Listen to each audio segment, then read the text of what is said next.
SSC के through जो GD constable की भर्ती का फॉर्म है ना वो फिलअप हो रहा है 2026 के लिए। अभी तक आपने फॉर्म को नहीं भरा हुआ है तो इस वीडियो में बताएंगे स्टेप बाय स्टेप कैसे फॉर्म को भरना है। बहुत सारे लोग जो है फॉर्म भरने जा रहे हैं, जो उनका फेस ऑथेंटिकेशन है ना वो कंप्लीट नहीं हो रहा है। तो मोबाइल एप्लीकेशन के माध्यम से फेस ऑथेंटिकेशन कैसे करना है, फोटो सिग्नेचर कैसे अपलोड करने हैं और लास्ट में पेमेंट कैसे करना है। बहुत सारे लोग जो है समझ रहे हैं कि हमारा जो है फॉर्म कंप्लीट हो गया, बट एक्चुअल में वो फॉर्म कंप्लीट नहीं होता है। तो कैसे जो है फॉर्म को कंप्लीट करना है, स्टेप बाय स्टेप कैसे फॉर्म को भरना है, ओटीआर कैसे करनी है, लॉगिन करके फॉर्म कैसे भरना है, कहीं भी आपको किसी प्रकार की मिस्टेक नहीं करना है। बाकी यहाँ पे जो पोस्ट प्रेफरेंस है ना उसमें भी काफी सारे लोग गलती कर रहे हैं। कौन सा पोस्ट आपके लिए बेस्ट है, किसको फर्स्ट में देनी चाहिए, वो भी आपको पता होनी चाहिए। इस वीडियो को देखिएगा, कहीं भी आपको डाउट नहीं रहेगा। सभी जानकारी बताएंगे स्टेप बाय स्टेप कैसे फॉर्म को भरना है। तो प्लीज वीडियो को शुरू से अंत तक लेकर जरूर देखिएगा। वीडियो अच्छा लगे तो वीडियो को लाइक करिएगा। पहले फॉर्म भरने के लिए शिक्षाबिंदु.com सर्च करेंगे। फर्स्ट में शिक्षाबिंदु.com का जो ऑफिशियल वेबसाइट है देखने को मिलेगा, ओपन कर लीजिएगा। एसएससी यहाँ पे जीडी आपको लिखना है तो आपके सामने इसका जो पोस्ट है ना देखने को मिल जाएगा। यहाँ पे आने से फायदे ये होते हैं ना कि सारी इन्फॉर्मेशन आपको एक जगह मिल जाते हैं, आपको इधर उधर भटकने की आवश्यकता नहीं होती है। टोटल पोस्ट की बात करें तो 25,487 पदों पे भर्ती निकाली गई है, जिसमें कौन से फोर्सेस में कितनी भर्ती है, कैटेगरीज वाइज भी नोटिफिकेशन में भर्ती को देख सकते हैं। 31 दिसंबर तक जो है फॉर्म को भरना है, लास्ट डेट है, उससे पहले आपको फॉर्म को भर लेना है। मात्र जो है 100 रुपए का पेमेंट, अगर कोई करेक्शन चार्ज करता है तो उसमें 200 रुपया देना पड़ेगा और दोबारा करेक्शन करते हैं तो 500 रुपया आपको यहाँ पे देना पड़ सकता है। ठीक है, 18 से लेकर जो है 23 के बीच में आपका उम्र होनी चाहिए। हालांकि नोटिफिकेशन आपको देखना चाहिए, नोटिफिकेशन आप यहाँ से डाउनलोड करेंगे तो इसमें सारी इन्फॉर्मेशन आपको देखने को मिल जाता है कि इसमें एज लिमिट क्या है, कौन कौन से फोर्सेस में किस कैटेगरी में कितनी भर्ती है, तो उसको देख लीजिएगा। ठीक है, अप्लाई करने के लिए अप्लाई के बटन पे आपको क्लिक करना है। सिर्फ 10वीं पास है तो आप यहाँ पे फॉर्म को भर सकते हैं। ठीक है, आपके सामने एसएससी का जो ऑफिशियल पोर्टल है इस तरह से देखने को मिलेगा। ये आपका नोटिफिकेशन है जिसमें जो भी इसका एग्जाम डेट वगैरह वगैरह है ना वही यहाँ पे टेंटेटिव दे दिया गया है, जो कि फरवरी से लेकर अप्रैल के बीच में आपका कंडक्ट कराए जाएंगे। बाकी यहाँ पे जो भी फोर्सेस हैं उसकी जो भी कैटेगरी वाइज वैकेंसी का डिटेल्स आपको देखने को मिलेगा। 25,487 पदों पे भर्ती यहाँ पे होने वाली है। बाकी यहाँ पे एज लिमिट बताया गया है कि 1/1/2026 के बिहार पे 18 से लेकर 23 साल के बीच में होनी चाहिए। एससी एसटी है तो 5 साल का छूट ले सकते हैं, ओबीसी है तो यहाँ पे 3 साल, कोई एक्स सर्विसमैन से है तो 3 साल। इस तरह से देखेंगे तो और भी कई सारे रिजर्व कैटेगरी आते हैं जिनको यहाँ पे अपर एज में छूट मिल जाता है। बाकी 10वीं पास है तो आप यहाँ पे फॉर्म को भर सकते हैं। ठीक है, अब यहाँ पे आएंगे तो फॉर्म भरने के लिए आप सभी को पता ही है कि सबसे पहले लॉगिन और रजिस्टर के बटन पर क्लिक करके, अभी तक आपने एसएससी का कोई भी फॉर्म नहीं भरा हुआ है तो लाजिम सी बात है कि आपने ओटीआर भी नहीं किया होगा। तो सबसे पहले रजिस्टर नाउ के बटन पर क्लिक करके आपको एक ओटीआर करना होता है। ओटीआर कैसे करना होता है इसके लिए मैंने वीडियो बना रखा हुआ है, वीडियो नहीं देखे हुए हैं तो देख लीजिएगा, क्योंकि इसमें मैं ओटीआर करके आपको नहीं बताऊंगा, क्योंकि एसएससी का ओटीआर बहुत पहले हो चुका है। जिन्होंने नहीं किया हुआ है आई बटन में वीडियो है, देख कर लीजिएगा। सेम वही प्रोसीजर रहता है जिसमें अपना पर्सनल डिटेल्स, पासवर्ड क्रिएट करना होता है, एडिशनल डिटेल्स डालना होता है, डिक्लेरेशन देकर जो अपना ओटीआर है उनको कंप्लीट करना पड़ता है।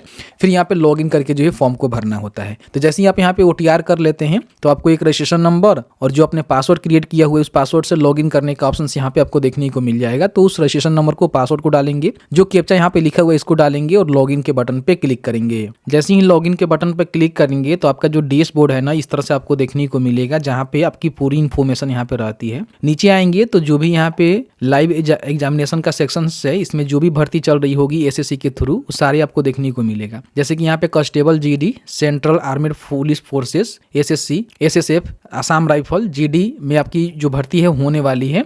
तो यहाँ पे देखेंगे इसका एप्लीकेशन का स्टार्ट डेट और इन डेट भी यहाँ पे आपको देखने को मिलेगा। 31 दिसंबर तक जो है फॉर्म को भरना है। अप्लाई के बटन पे आपको क्लिक करना है। आपके सामने जो है पूरी इंस्ट्रक्शन यहाँ पे देखने को मिलेगा, जिसमें जो भी इनका विज्ञप्ति वगैरह हो रहा है उसको डाउनलोड करके पढ़ सकते हैं। बट आपने पढ़ लिया हुआ है या फिर नहीं भी पढ़ा हुआ है तो आगे इस वीडियो को देखिए, सारे गाइडलाइन के साथ बताएंगे कैसे फॉर्म को भरना है। तो फिल फॉर्म के बटन पे क्लिक करेंगे। ओटीआर करते समय जो भी अपने डिटेल्स यहाँ पे दिया हुआ है वो सारे डिटेल्स यहाँ पे आपको देखने को मिलेगा, जिसमें किसी प्रकार की करेक्शन आप यहाँ से नहीं कर सकते हैं। उसका कुछ अलग प्रक्रिया होता है, कहेंगे तो वीडियो लाएंगे। तो इसको देखना है। देखने के बाद यहाँ पे क्या करना है कि नेक्स्ट के बटन पे क्लिक करना है। जैसे ही नेक्स्ट के बटन पे क्लिक करेंगे तो ये सक्सेस यहाँ पे हो जाता है। पर्सनल डिटेल्स से भी यहाँ पे सक्सेसफुली ओके के बटन पे क्लिक करेंगे। आपको भरना होता है। उसके बाद यहाँ पे अपना एजुकेशन डिटेल्स भरना होता है, जिसमें अपना जो भी हाईएस्ट क्वालिफिकेशन है, जैसे मान लीजिए 10वीं पे फॉर्म निकला हुआ है और आपने स्नातक किया हुआ है तो हाईएस्ट में आप अपना स्नातक यहाँ पे डाल सकते हैं, मीन्स ग्रेजुएशन डाल सकते हैं। अगर आपने 10वीं के बाद 12वीं पास किया हुआ है तो हाईएस्ट में 12वीं डाल सकते हैं। कंप्लीट होना चाहिए, तो जो भी आपका हाईएस्ट क्वालिफिकेशन है, पीजी हो सकता है, पीएचडी हो सकता है, कोई भी क्वालिफिकेशन हो सकता है।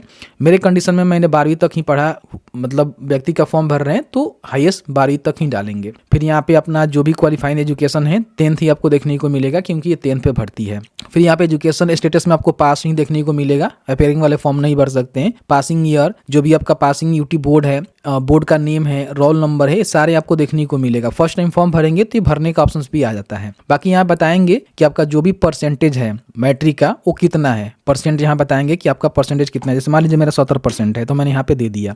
अगर आपका सीजीपीए रहेगा तो सीजीपीए भी आप डाल सकते हैं। तो मेरा परसेंटेज है तो मैंने यहाँ पे डाल दिया। सेव एंड नेक्स्ट के बटन पे क्लिक करेंगे, सक्सेस होगा, ओके के बटन पे क्लिक करेंगे। एडिशनल इन्फॉर्मेशन 1 में अगर आप एक सर्विसमैन है, जैसे कि आर्मेड फोर्सेस में आपने काम किया हुआ है, रिटायर पर्सन है, तो आप यहाँ पे यस करके बता सकते हैं, नहीं तो नो करेंगे। अगर आपको उम्र में छूट चाहिए तो यहाँ पे जैसे कि मान लीजिए मैं ओबीसी कैटेगरी से ओटीआर किया हूँ तो ओबीसी को यहाँ पे 3 साल छूट मिलेगा, एससी एसटी को 5 साल मिलेगा, देख लीजिएगा। अगर आपको चाहिए, नहीं चाहिए नो कर दीजिएगा। अपना जो भी पर्सनल इन्फॉर्मेशन है एसेसिंग जॉब के लिए अवेलेबल करना चाहते हैं, शेयर करना चाहते हैं तो यस करके शेयर कर सकते हैं, नहीं तो नो भी कर सकते हैं।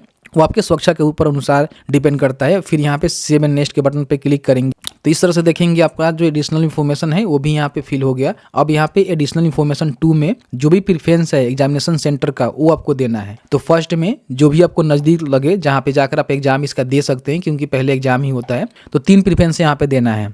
तो आपको जो भी अच्छा लगे, जो भी जगह आपको सिटी अच्छा लगता है उसका सिलेक्शन करके 3 प्रेफरेंस यहाँ पे आपको सबसे पहले फुलफिल कर लेना है। जैसे कि मैंने 2 दे दिया, तीसरा भी मैंने यहाँ पे दे दिया। कंप्यूटर बेस्ड एग्जामिनेशन का जो मीडियम है वो क्या रखना चाहते हैं, हिंदी, इंग्लिश, आप जो भी भाषा में कंफर्टेबल है ना उसका ही सिलेक्शन करेंगे, ध्यान रखिएगा, ठीक है। तो मैं यहाँ पे हिंदी में कंफर्टेबल हूँ, हिंदी का सिलेक्शन कर लेता हूँ। इसको वेरीफाई भी करना पड़ता है तो दोबारा यहाँ पे इसको वेरीफाई कर लीजिएगा। आप चाहे तो इंग्लिश में भी आप इसको रख सकते हैं। अगर आप एनसीसी कॉप है, सर्टिफिकेट आपके पास है तो यस करके बता सकते हैं किस प्रकार का सर्टिफिकेट है, ABC टाइप होता है। अगर आप नहीं है नो कर दीजिएगा। बाकी यहाँ पे देख सकते हैं किसी प्रकार की स्पोर्ट कोटा का बेनिफिट लेना चाहते हैं, अपने नेशनल, स्टेट, डिस्ट्रिक्ट या फिर इंटरनेशनल लेवल पे खेला हुआ है तो यस करके बता सकते हैं किस प्रकार के अपने स्पोर्ट खेला हुआ है, नहीं तो यहाँ पे नो करेंगे। अपना जो भी डोमिसाइल स्टेट है जहाँ से आप बिलोंग करते हैं, जहाँ पे आपका घर है वो बताएंगे। फिर यहाँ पे अपना जो भी उसको है उसको कंफर्म करेंगे। फिर यहाँ पे अपना जो भी डिस्ट्रिक्ट है उसको बताएंगे, डोमिसाइल डिस्ट्रिक्ट। फिर यहाँ पे देखिए अगर आप स्टेट ड्यूटी ओरिजिन जैसे कि माइग्रेट स्टेट से आप आते हैं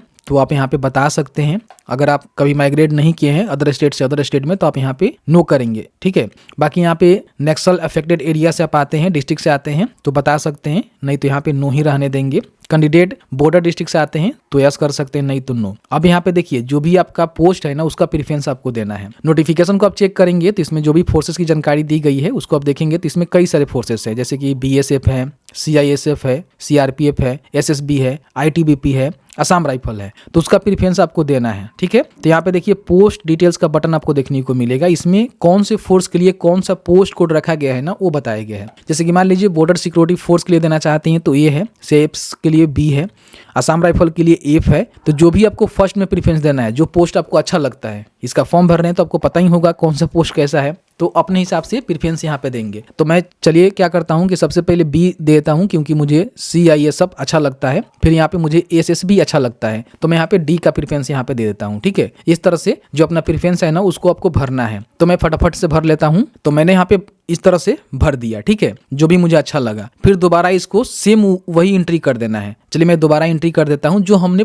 डाला हुआ है ना उसको रिकंफर्म करने के लिए। और उसके बाद यहाँ पे सेव एंड नेक्स्ट के बटन पे क्लिक करेंगे, ये भी यहाँ पे सक्सेस हो जाता है। ओके के बटन पे क्लिक करेंगे। अब यहाँ पे आपको जो लाइव फोटो है ना वो क्लिक करना होता है, लेकिन उससे पहले अपना जो भी फेस ऑथेंटिकेशन स्टेटस है ना वो पेंडिंग से सक्सेस करना पड़ता है। तो इसको मोबाइल एप्लीकेशन के माध्यम से ही करना होगा। तो कैसे करना है आइए मोबाइल पे चल के आपको बताते हैं।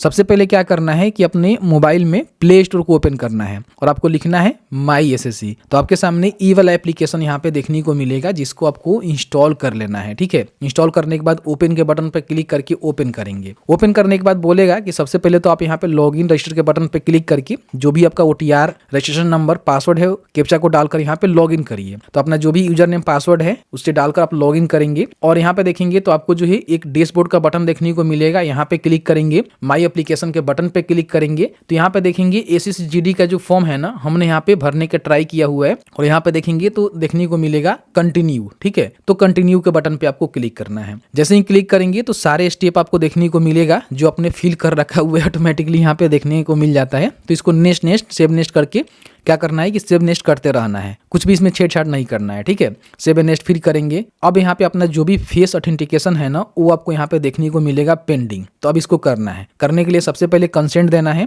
आधार फेस ऑथेंटिकेशन के बटन पे आपको क्लिक करके पेंडिंग से सक्सेस करना है। अब इस पे क्लिक करेंगे तो जिनका भी फॉर्म फिलअप कर रहे हैं ना, आधार फेस ID एप्लीकेशन भी इंस्टॉल कर लीजिएगा क्योंकि इसका जरूरत लगता है। आप चाहे तो आधार से भी कर सकते हैं, but Aadhaar face ID best रहेगा। उसका सिलेक्शन करके जस्ट वन के बटन पे क्लिक करेंगे और जिनका भी आप फॉर्म भर रहे हैं ना, उनका यहाँ पे अब चेहरा सामने करेंगे। तो इस तरह से देखेंगे, थोड़ा सा वेट करेंगे तो आपका जो फेस ऑथेंटिकेशन है ना, यहाँ पे कंप्लीट हो जाता है। इस तरह से देखिए face ID verification success, okay करेंगे। अगर आप यहाँ पे फोटो सिग्नेचर यहीं से अपलोड करना चाहते हैं तो लाइव फोटो भी क्लिक कर सकते हैं और यहाँ पे सिग्नेचर भी अपलोड करके यहीं से फॉर्म को सबमिट कर सकते हैं, कोई भी दिक्कत नहीं है। फोटो क्लिक करने का, सिग्नेचर क्लिक करने का मिल जाता है, बट आप सिस्टम से करना चाहते हैं रिफ्रेश करेंगे तो रिफ्रेश हो जाता है। ठीक है, जैसे ही रिफ्रेश हो जाएगा तो यहाँ पे आपको सक्सेस देखने को मिलेगा। थोड़ा देर वेट करेंगे तो सक्सेस हो जाता है। ठीक है, उसके बाद यहाँ पे आपको कैप्चर करना है फोटो, तो यहाँ से भी कर सकते हैं, मोबाइल एप्लीकेशन से भी कर सकते हैं। तो मैं यहाँ से ही कर लेता हूँ। कैप्चर लाइव फोटो के बटन पर क्लिक करके जो भी फोटो है ना, उसको यहाँ पे सीधा सिंगल बैकग्राउंड के साथ आपको कैप्चर कर लेना है। ठीक है, अगर दोबारा करना चाहते हैं तो दोबारा, नहीं तो सेव करेंगे तो इस तरह से फोटो कैप्चरिंग हो गया।